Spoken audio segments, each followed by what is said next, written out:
Muppet Kids in New Kid in the Neighborhood by Ellen Weiss. Illustrated by Tom Cook.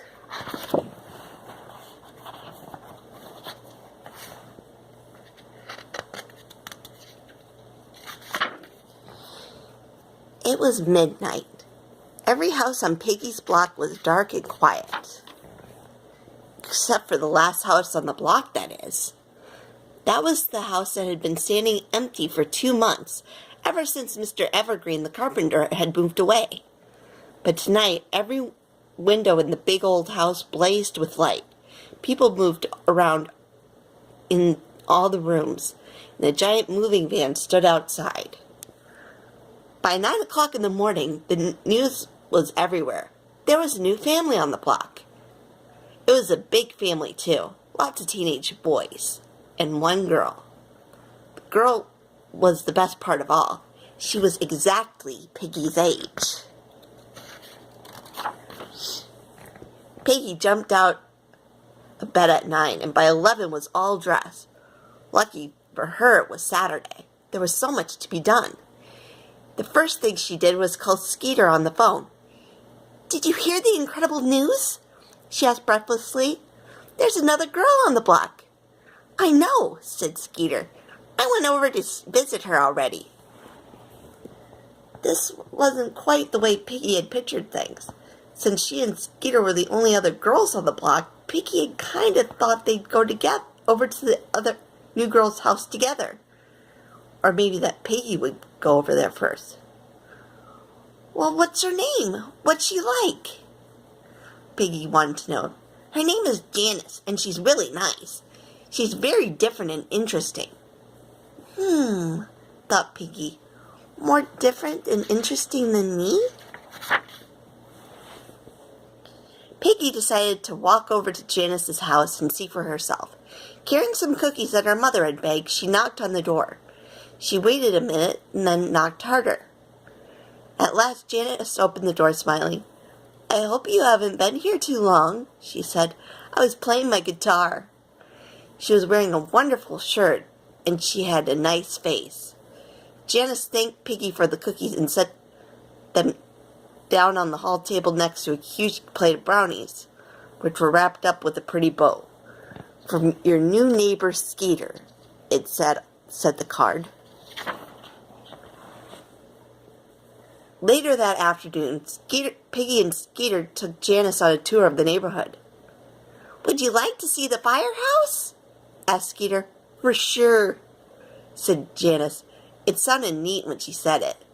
"Hi, girls," said one of the firefighters. "Would you like to climb up and sit in the fire truck?" "Thank you very much, but I think it might be a little dirty. Don't you agree?" said Peggy, turning to her friends. "No way! Here I come!" said Skeeter, heading for the truck. "For sure," agreed Janice. Peggy watched them beep the horn. "That was fun," said Skeeter. "Really," said Janice. "What should we do now?" asked Peggy. "Would you like to go to the ice cream parlor for a teensy something?" "Actually," said Skeeter, "I'd like to go to the music store if you don't mind. I need some new drumsticks." "You play the drums?" said Janice. "That's great. We can play together." Peggy was beginning to feel very left out. In the music store, the three girls looked at records. "Ooh," sighed Peggy. "A Johnny Smooth album. He's so dreamy." "Hey, look at this. Rollo and the Records. My brother gave me one of their albums. They're so cool." "Looks great," said Skeeter. "Do you want to come over to my house and listen to it?" said Janice. "Sure," said Skeeter.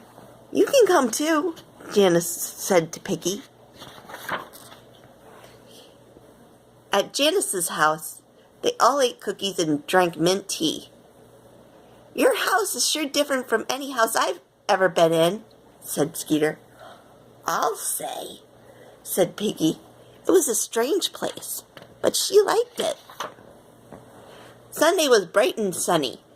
Peggy got out of bed at noon and called Skeeter's number right away. She thought the two of them could go over to Janice's and show her some more of the neighborhood. Skeeter didn't answer, so Peggy picked out some purple socks and headed over to Janice's by herself. It was nice to be alone with Janice anyway, she thought. Halfway there, Peggy ran into Skeeter and Janice. "I just called you," she said to Skeeter. "Oh, Skeeter and I have been riding around for 2 hours," said Janice. "Want to join us?" Peggy just sighed. They rode around the neighborhood, and Skeeter slowed down and pointed when they passed the park. "The playground here is really nice. It has a treehouse," she said. "A treehouse!" cried Janice. "I had one where I used to live." She looked sad. "I'll take you over there tomorrow after school when there's more time," said Skeeter. "You'll feel better." "You'll see." Now it was Peggy who looked sad. "I have my ballet lesson tomorrow afternoon," she said. "I guess I can't go." "Don't worry, there'll be lots of other times," said Skeeter. Suddenly, Janice's bike made a clanking noise. She looked down. "Oh, rats," she said. "The chain came off." "Oh, I can fix that," said Skeeter. She took some tools out of her bike pack, bent down, and had the chain back on in a minute. "You are great," said Janice in admiration. They rode on, and in a few blocks they passed the bakery. The windows were full of wonderful things to eat. "I happen to have my entire allowance with me," said Peggy. "Should we go in and buy something?" "I can't. I spent my whole allowance on comic books," said Skeeter. "Now I spent mine on guitar strings," said Janice. "Let's check out the school."